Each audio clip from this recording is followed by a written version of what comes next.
हे जे आपलं शेड आहे 170 बाय 30 याची लांबी आणि रुंदी असून पूर्व पश्चिम त्याची दिशा आहे. ओके. त्यासाठी आपण 3 डोर ठेवलेले आहेत, जेणेकरून तिन्ही ठिकाणी ज्यावेळेस फीड येतं तर फीड आल्यानंतर ते तिन्ही ठिकाणी आपण 3 रॅकर ठेवलेले आहेत.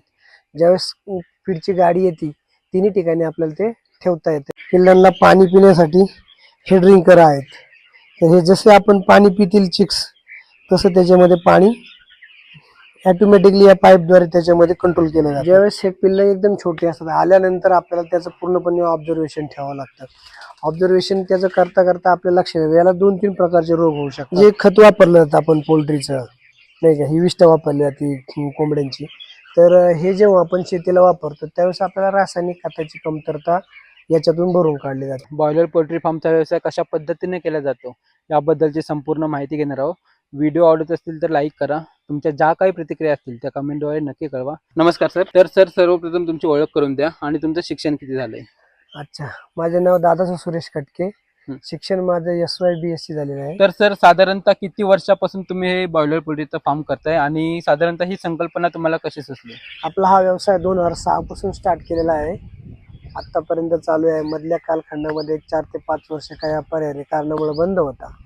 आणि संकल्पना सुचली म्हणताल तर शेतीपूरक व्यवसाय हा शेतीला जोडधंदा आहे. आपली शेती आहे ही इथे समोरच, आणि शेती करता करता शेतीला जी काही खताची वगैरे निकड भासते, त्यानंतर शेतीमध्ये जे आपण काम करतो त्याच्यामध्ये हा शेतीला संलग्न व्यवसाय असल्यामुळे या व्यवसायाची मी निवड केलेली आहे. ओके. जेणेकरून शेतीला दुहेरी फायदा होईल. इकडे उत्पन्नाचं साधनही आहे आणि याच्यातूनच आपण शेतीला जोडधंदा म्हणून या व्यवसायाकडे वळलेलो आहे. तर सर हे जे शेडचे स्ट्रक्चर आहे ते कशा पद्धतीने तुम्ही उभं केलंय? हे जे आपलं शेड आहे 170 बाय 30 याची लांबी आणि रुंदी असून पूर्व पश्चिम त्याची दिशा आहे. ओके. त्यासाठी आपण 3 डोर ठेवलेले आहेत, जेणेकरून तिन्ही ठिकाणी ज्यावेळेस फीड येतं तर फीड आल्यानंतर ते तिन्ही ठिकाणी आपण 3 रॅकर ठेवलेले आहेत. ज्यावेळेस फीडची गाडी येते तिन्ही ठिकाणी आपल्याला ते ठेवता येते. त्याच पद्धतीने जेव्हा हे लिफ्टिंग होतं तेव्हा वर्करला या कोपऱ्यापासून त्या कोपऱ्यापर्यंत लिफ्टिंग करणं मुश्किल जातं किंवा जड जातं. त्यासाठी आपण जागोजागी पिंजरे लावून पिल्लं बाहेर काढू शकतो, पक्षी बाहेर काढू शकतो. त्या हिशोबाने याची अशी पूर्व पश्चिम आपण जी केलेली आहे रचना, जेणेकरून व्हेंटिलेशन खेळतं राहिलं पाहिजे. आता ही पिल्लं 12 दिवसाची आहेत आपल्या समोर जी दिसत आहेत ती. मग याचं जसं एज वाढेल किंवा त्याला जशी जागेची निकड पडेल त्याप्रमाणे त्याचं शिफ्टिंग केलं जातं. आणि पूर्णपणे 170 लांबी आणि 130 जे आहे त्याच्यामध्ये आपण त्याला डिवायडेशन केलं जातं. तर सध्या आता या मधल्या डोर पर्यंत आपले हे सगळे चिक्स आहेत आता साधारणपणे याच्यामध्ये. आणि इथून पुढे आपण जशी गरज पडेल तसं, आता सध्या क्लायमेट थंडीचं असल्यामुळं पडदे बंद ठेवले जातात, जेणेकरून या ठिकाणचे गार हवा किंवा व्हेंटिलेशन त्यांना डिस्टर्ब करू नये. अशा हिशोबाने शेडची रचना बाहेरच्या दिशेने तुम्हाला दिसते आहे. ओके. आणि याचं आतमधलं स्ट्रक्चर तुम्ही कशा पद्धतीने केलंय? या तुम्हाला आतमधलं स्ट्रक्चर दाखवतो.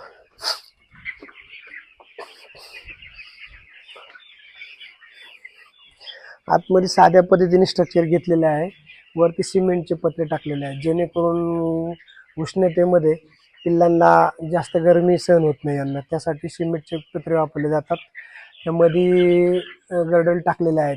हे सिमेंटचे खांब मध्य दिशेमध्ये 17 गाळे आपण उभे केलेले आहेत आणि साधारणपणे 11 फुट ते 12 फुटाच्या रेंजमध्ये उभं केलेलं असून कैची न करता हे कमी भांडवलामध्ये आणि कमी याच्यामध्ये स्ट्रक्चर उभं केलेलं आहे. त्याचप्रमाणे हे पिल्लांना पाणी पिण्यासाठी हे ड्रिंकर आहेत. तर हे जसे आपण पाणी पितील चिक्स तसं त्याच्यामध्ये पाणी ऑटोमॅटिकली या पाईपद्वारे त्याच्यामध्ये कंट्रोल केलं जातं. आणि ही जी भांडी आहेत सुरुवातीला पिल्लं ज्यावेळेस 10 ते 12 दिवसाचे राहतात त्यावेळेस याच्यामधून त्यांना पाणी दिलं जातं. आता याचं काम संपलेलं आहे. 2 दिवसामध्ये याच्यामध्ये पाणी सोडलं जाईल. पाण्याची टाकी वरती आहे 2000 लिटरची, ती शेडच्या त्या दिशेला आहे. तिथून ही पूर्णपणे तीन शेडमध्ये 3 याच्यामध्ये पाईपलाईन केलेली आहे. मग ड्रिंकर याच्या माध्यमातून प्रत्येक ठिकाणी पॉईंट काढलेले आहेत, एक 7-8 फुटावरती कडेपर्यंत असे 100 ड्रिंकर हे बसले जातात. त्याचप्रमाणे फिडर आहेत, हे त्यांना फीड द्यायचे काम करतात. सुरुवातीला छोटे फिडर होते, त्यात आपण बाहेर काढून ठेवलेले आहेत. हे मोठे फिडर आहेत. हे फिडर आपण साधारणपणे याच्या 4 लाईनी केलेल्या आहेत.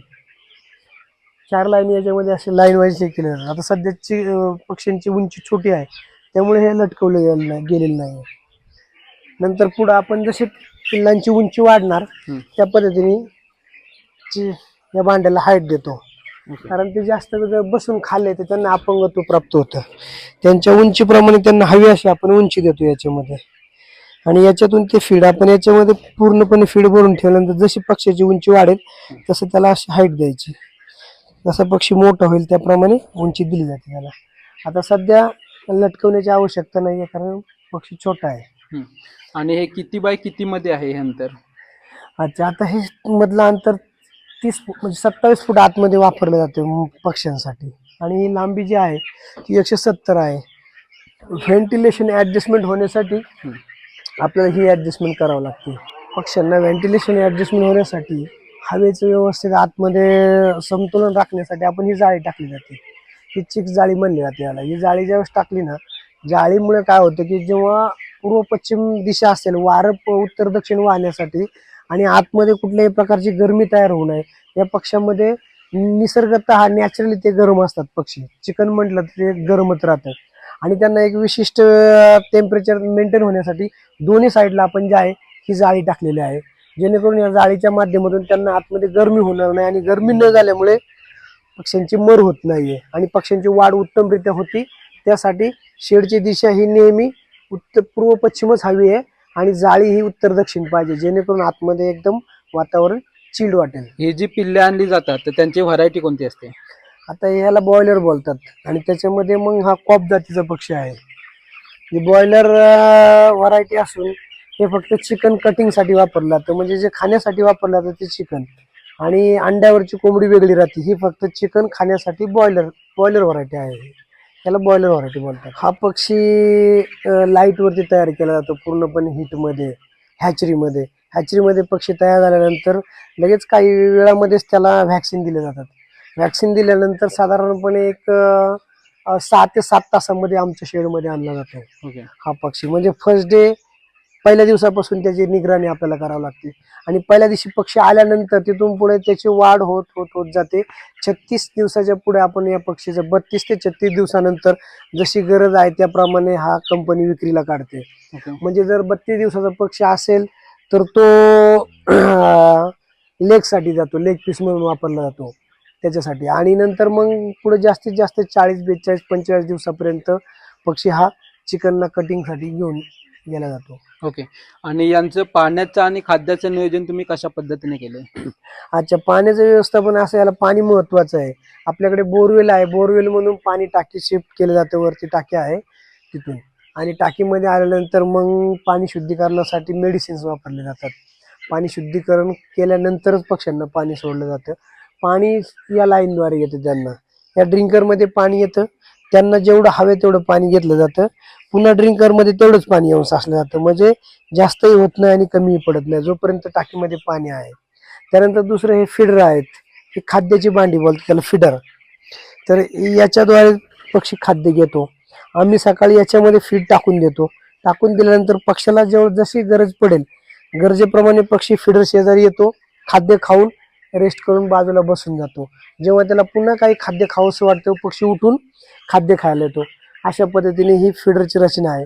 आणि हे फिडरसाठी रॅकर बनवले आहे, जेणेकरून पक्ष्याचा याच्याशी संबंध येऊ नये किंवा चोच मारून वायाला जाऊ नये, त्याच्यामध्ये खाली हेळसांड होऊ नये किंवा खालच्या तुसामध्ये मिक्स होऊ नये, यासाठी फीड आल्यानंतर या रॅकरवरती ठेवलं जातं.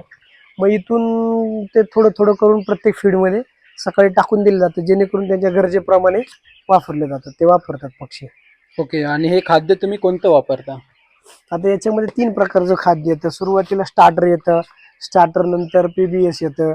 जसे पक्षी मोठा होईल त्याप्रमाणे तो, आता हे आपले वेंकीचं फीड आहे. हे ओके. वेंकीच कंपनीचं फीड आहे. मग ते पिल्लांना वापरलं जातं. याच्यामध्ये साधारण एका पक्षाला एका दिवसामध्ये किती खाद्य लागतं?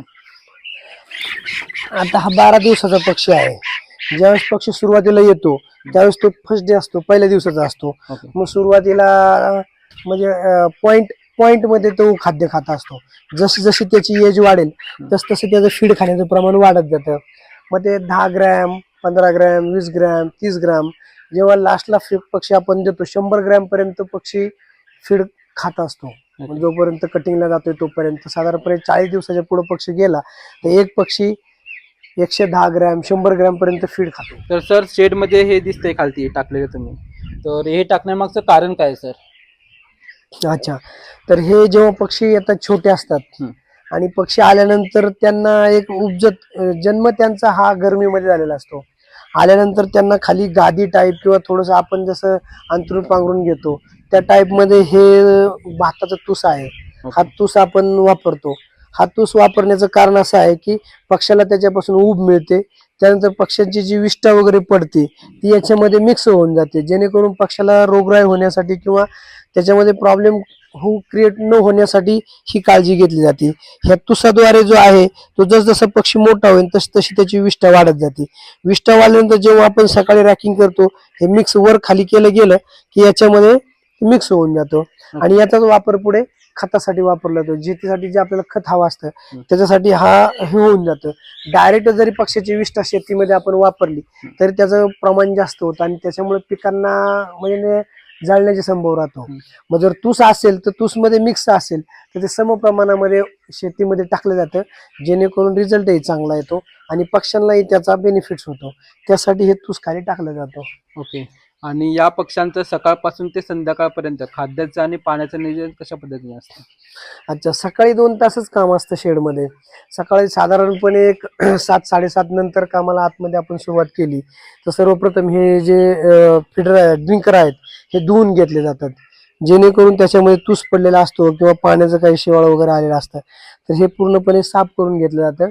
साफ केल्यानंतर पाणी ऑटोमॅटिक येत असतं, त्यामुळे पाण्याला नंतर काही करायची गरज नाही. एकदा 12 दिवसाचा पक्षी झाला, सुरुवातीला आपण या ड्रिंकरद्वारे त्याचं पाणी हाताने भरून ठेवत असतो, पण एकदा तो स्वतः त्याला समजायला लागलं की इथं पाणी आहे आणि याच्यामध्ये पाणी येतंय तेव्हा मग ते ऑटोमॅटिक 12-15 दिवसानंतर या पाण्याचं व्यवस्थापन होतं. आणि फिडर जे आहे ते सकाळी एकदा भरून ठेवले त्यांच्या गरजेप्रमाणे, जसं पक्ष्याचं वय आहे त्या वयाप्रमाणे एकदा भरून ठेवल्यानंतर शेडमधून बाहेर पडलं, लॉक लावलं की डायरेक्ट 5 ते 6 वाजता पुन्हा आतमध्ये येऊन काय परिस्थिती आहे पाण्याची किंवा फीड वगैरे संपलं असेल तर मग ते मॅनेजमेंट करावं लागतं. ओके. आणि तुम्ही साधारणतः या शेडमध्ये आता किती पक्षी ठेवलेत? अच्छा, या शेडची कॅपॅसिटी 5,000ची आहे, परंतु आता कंपनीने त्याच्यामध्ये रूल चेंजेस केलेले. एका पक्षाला नाही म्हटलं तरी 1.5, 1.3, 1.2 जसं क्लायमेट प्रमाणे पक्ष्यांना जागा हवी असते. जसा पक्षी मोठा होईल त्याला 1 स्क्वेअर फूट प्लस काय वरती जागा हवी आहे. आता सध्या शेडमध्ये 4,700 पक्षी आहेत आणि आपल्या शेडची कॅपॅसिटी 5,000 पक्षाची आहे.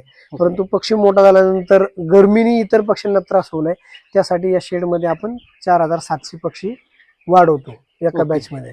आणि या 4,700 पक्ष्यांना दिवसभराचं खाद्याचं नियोजन तुम्ही कशा पद्धतीने केलं आणि त्याचं किती लागतं खाद्य? आता सध्या तुम्हाला मग सांगितल्याप्रमाणे जसे त्याचं वय वाढेल त्याप्रमाणे फीड वाढवलं जातं.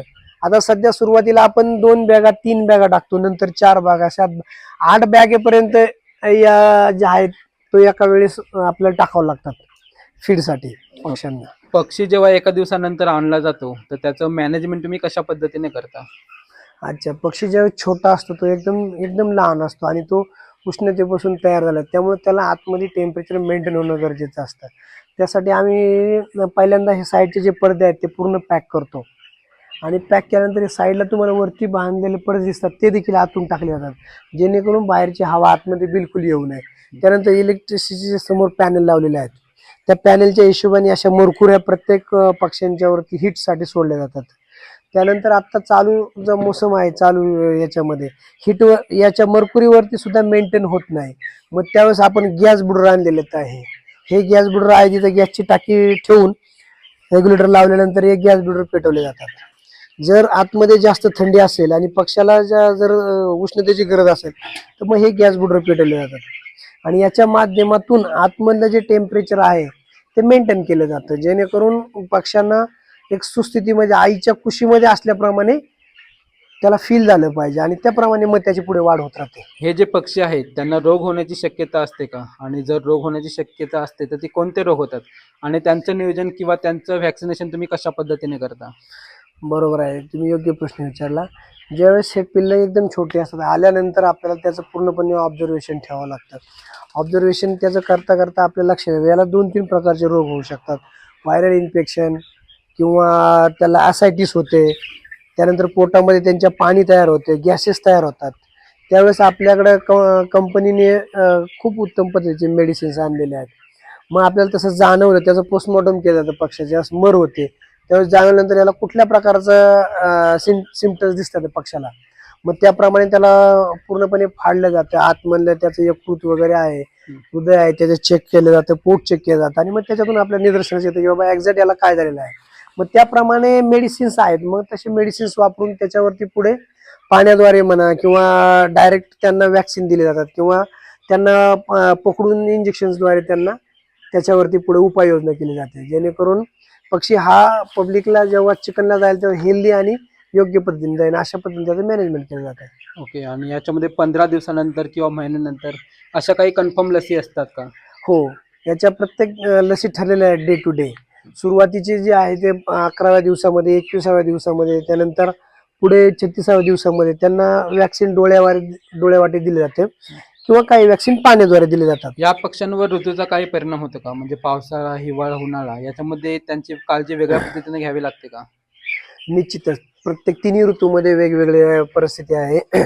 पावसाळ्यामध्ये जेव्हा बाजूला मॉइश्चरायझर राहतो आतमध्ये, त्यावेळेस हातूस जास्त ओला राहतो, ओके. त्यावेळेस खूप काळजी घ्यावी लागते. हिवाळ्यामध्ये वेगळी परिस्थिती राहते. हिवाळ्यामध्ये थंडी जास्त असते, नॅचरली वातावरण थंड असल्यामुळे त्यावेळेस आतमधलं टेम्परेचर मेंटेन करण्यासाठी काळजी घ्यावी लागते. त्याचप्रमाणे उन्हाळ्याचा विचार केला तर उन्हाळ्यामध्ये जास्त हीट असते, त्यांना हीट सहन होत नाही, मग त्यावेळेस पाण्याचे फुगर वगैरे सोडावे लागतात, किंवा वरून छतावरती आच्छादन वगैरे करावं लागतं, जेणेकरून टेम्परेचर मेंटेन राहील. अशा हिशोबाने तिन्ही ऋतूमध्ये वेगवेगळ्या पद्धतीने काळजी घ्यावी लागते. तर सर याच्यामध्ये तुम्ही शेतीला जोडधंदा म्हणून याच्याकडे पोल्ट्री फार्मकडे कशा पद्धतीने पाहता? हो, दुहेरी धंदा किंवा व्यवसाय शेतीला पूरक व्यवसाय अशा दृष्टीने पाहतो. जेव्हा हे आपण चिक्स वाढल्यानंतर चिक्स विक्रीला जातात, विक्रीला गेल्यानंतर त्याचे पेमेंट आपल्याला निश्चित मिळतच असतं. आणि त्याचबरोबर दुसरा बेनिफिट्स असा आहे की हे आपण त्याच्या खाली तूस वापरतो, ह्या तूसमध्ये पक्ष्यांची विष्ठा पडते, त्याला कोंबडखत असे म्हणतो आपण. जशी पिल्लांची एज वाढणार त्याप्रमाणे याच्यामध्ये स्ट्रॉंगनेसपणा येतो, आणि हेच खत उचलून आपण ट्रॅक्टरद्वारे बाहेर वर्करद्वारे काढलं जातं, आणि ते मग शेतीला वापरलं जातं. म्हणजे शेतीला खताची आपली गरज पूर्णपणे भासली, आणि पूर्णपणे नॅचरल आहे हे, याच्यामध्ये कुठल्याही प्रकारचे साईड इफेक्ट्स नसतात ते. त्यामुळे हे खत आपण खात्रीने वापरू शकतो. आणि पिल्लं चिकनला ज्यावेळेस जातात, मग त्याच्यातून जे येणारा बेनिफिट्स आहे तोही आपल्याला म्हणजे रोजंदारी किंवा आपला घरप्रपंचासाठी व्यवसाय या उद्देशाने दुहेरी व्यवसाय अशा पद्धतीने त्याचा दुहेरी आपल्याला फायदा होतो. या जे खत वापरलं जातं आपण पोल्ट्रीचं, नाही का, ही विष्ठा वापरली जाते कोंबड्यांची, तर हे जेव्हा आपण शेतीला वापरतो त्यावेळेस आपल्याला रासायनिक खताची कमतरता याच्यातून भरून काढली जाते. आणि रासायनिक खतामुळे थोडंसं शेतीला हार्डनेसपणा येणं, किंवा पिकामध्ये येणारा रेशो आहे त्याचं प्रमाण pH हा वाढला जातो, तर याच्यामुळे मेंटेन होतो. त्यामुळे रासायनिक खतापेक्षा कधीही केलं हे नॅचरल आहे, कसंही केलं तरी आपल्याला बेनिफिट याचा जास्त मिळतो. त्यामुळं शेतकऱ्यांचा जास्तीत जास्त ओढ शेणखत आणि कोंबडगाई याच्याकडे निश्चितच राहत असतो. त्या उद्देशाने आपल्याला हे खूप फायदेशीर पडतं. आणि याच्यामुळे जमिनीची सुपीकता पण टिकून राहते. हो, जमिनीच्या सुपीकतेला याचा निश्चितच फायदा होतो. तुम्हाला मग सांगितल्याप्रमाणे रासायनिक शेती आता करून जास्तीत जास्त फर्टिलायझरचा वापर केल्यामुळं शेती कडक होत चाललेली आहे. त्याच्यामध्ये असणारे जे आपले काही शेतीला आवश्यक असणारे जीवाणू आहेत ते मृत पावत चाललेले आहेत, आणि त्याची संख्या घटत चाललेली आहे. त्याचा परिणाम उत्पन्नावरती होतो आणि शेतीवरती होतो. पर्यायाने जास्तीत जास्त आपण पेस्टिसाइड वापरल्यामुळं किंवा जास्तीत जास्त फर्टिलायझर वापरल्यामुळे निश्चितच आता सगळ्या जगालाच माहीत झालेला काय प्रॉब्लेम होतोय ते. काही अपरिहार्य कारणामुळे माणसांना वापरायला लागतो, तो भाग वेगळा आहे. परंतु जर आपण हे वापरलं तर त्याच्यामध्ये निश्चितच अजून आपल्याला फायदा होतोय. ओके. आणि जेव्हा हे 1 दिवसापासून पक्षी आणले जातात तर ते विक्रीपर्यंत त्यांचा कालावधी कसा असतो? मगाशी तुम्हाला सांगितल्याप्रमाणे पहिल्या दिवसापासून साधारणपणे 32 ते 30व्या दिवशी पक्षी विक्रीला आपण स्टार्ट करू शकतो, आणि पुढे 40, 42, 45 दिवसापर्यंत, 50 दिवसापर्यंत आपण जशी मार्केटची सिच्युएशन आहे त्याप्रमाणे आपण विक्रीला काढू शकतो. आता आपण बघितलं की श्रावण महिन्यामध्ये लोक चिकन कमी खातात, तर त्याच्या संदर्भात तुम्ही नियोजन कशा पद्धतीने केलं? हो, निश्चित. श्रावण महिन्यामध्ये तेव्हा बॅच थांबवली जाते हॅचरीमध्ये. तिथून म्हणजे असं आता मार्केटची गरज किती आहे, मार्केटमध्ये निकड किती आहे, त्या पद्धतीने हॅचरीमधूनच चिक्स निघतात ते. तरी श्रावण महिन्यामध्ये 100% तर बंद नसतं, परंतु काही पर्सेंटेजमध्ये लोक म्हणजे बऱ्यापैकी पाळतात. आणि त्याच्यामुळे श्रावण महिन्यामध्ये थोडासा सेल डाऊन होतो. मग त्यावेळेस फ्लो जास्त होऊ नये त्यामुळं हॅचरीमध्ये थोडंसं स्टॉप केलं जातं चिक्स. ओके. आणि त्याचा परिणाम असा होतो की मग तेवढा 1 महिना होल्ड होतो. 1 महिना होल्ड झाल्यामुळे काय हरकत नाही, बाकीच्या कामामध्ये वेळ जातो, बाकीची कामं करावं लागतातच शेडची. मग पुढे नंतर त्या हिशोबाने श्रावण नंतर कसं कटिंगला येईल या हिशोबाने बॅच आणली जाते. आता चिकन ही गरजच आहे, बऱ्यापैकी चिकन मटन आता मार्केटमध्ये समाजाची गरज आहे. त्या हिशोबाने हा व्यवसायाला काय प्रॉब्लेम नाही. 12ही महिने चालणारा हा किचन आयटम आहे, त्याच्यामुळे या व्यवसायाला काय कुठला प्रॉब्लेम नाही. 12ही महिने तो चालूच राहतो. तुम्ही जी ही शेड उभी केली बॉयलर पोल्ट्री फार्मची, तर त्याच्यामध्ये तुम्हाला खर्च किती आला सर? आता हे आपलं 2006-07चं शेड आहे. तर त्या सिच्युएशनमध्ये आपले 7 लाख रुपये पूर्ण खर्च झाला होता. आजच्या डेटमध्ये परिस्थिती वेगळी आहे, बाजारभाव वाढलेले आहेत. आणि कोंबड्यांचं म्हणत आपण स्टार्टपासून कंपनीबरोबरच ॲग्रीमेंट केलेलं आहे. कंपनी आपल्याला चिक्स देते, फीड देते, डॉक्टर देते, त्यानंतर सगळं व्यवस्थापन त्यांच्याकडे. आपण फक्त त्यांना उत्तमरित्या वाढ करून आपण त्यांना सेलसाठी द्यायचं. मग साधारणपणे आजच्या डेटमध्ये लॉट व्यवस्थित बसला आपला तर 80, 85, 90, 1 लाखापर्यंत लॉट जातो आपला. जशी सिच्युएशन आहे, किती पटीमध्ये मर झालेले आहे, वेट किती घेतले पक्ष्यांनी, त्या हिशोबाने आपल्याला 40 दिवसामध्ये म्हणजे डेफिनेटली 80 ते 90 हजार रुपये सुटतात याच्यामध्ये.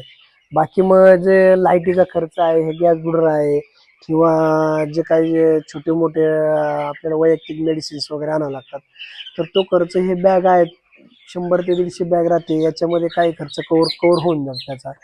तुसासाठी एक खर्च लागतो आपल्याला, एक साधारण 2 टन तुस लागतो. 6 रुपयापासून 8 रुपये 9 रुपये जसं सिजनेबल सिच्युएशन असेल त्याप्रमाणे टनामध्ये हा आपल्याला तुस भेटतो. मग हा खर्च आपला जो आहे तो आपल्या याच्यामध्ये खात्यामध्ये कवर होऊन जातो. आणि साधारणपणे मग च्या माध्यमातून जो काही चेक निघेल तो आपला पूर्णपणे बेनिफिट्समध्ये पडतो आपल्याला.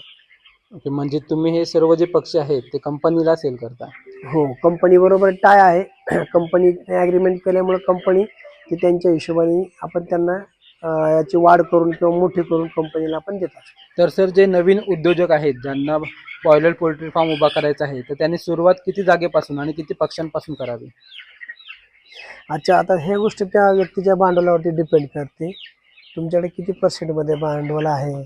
शासनही आपल्याला याच्या मदत करते, अनुदान किंवा लोन वगैरे होतात ते. पण तुमच्याकडे किती भांडवल आहे, तरी सर्वसाधारणपणे एका कुटुंबाला चालवण्यासाठी 5,000 मिनिमम शेड असावं, जेणेकरून त्याचाही तर त्याच्यामध्ये चालेल. परंतु ते त्या व्यक्तीच्या भांडवलावरती डिपेंड करतं. 5,000 पासून स्टार्ट केल्यानंतर तुम्ही 15-20 हजारापर्यंत करू शकता. जसं जसं तुमची कॅपॅसिटी आहे, जागेची उपलब्धता किती आहे. 5,000चं पक्षीचं शेड जर करायचं असेल तर तुम्हाला साधारणपणे 20 गुंठे जागा पाहिजे तशी. आजूबाजूला जर रोड वगैरे जागा सोडली तर, किंवा मग तसं बघितलं तर 5 ते 6 गुंठ्यामध्ये सुद्धा बसून जातं 5,000 स्क्वेअर फूटचं. परंतु आजूबाजूला रोड, जाणे येण्याचं साधन, आपले लोकेशन कुठं आहे त्याच्यावरती त्या गोष्टी डिपेंड करतात. आणि नवीन उद्योजकांना येण्यासाठी चांगली गोष्ट आहे, शेतीला पूरक व्यवसाय आहे.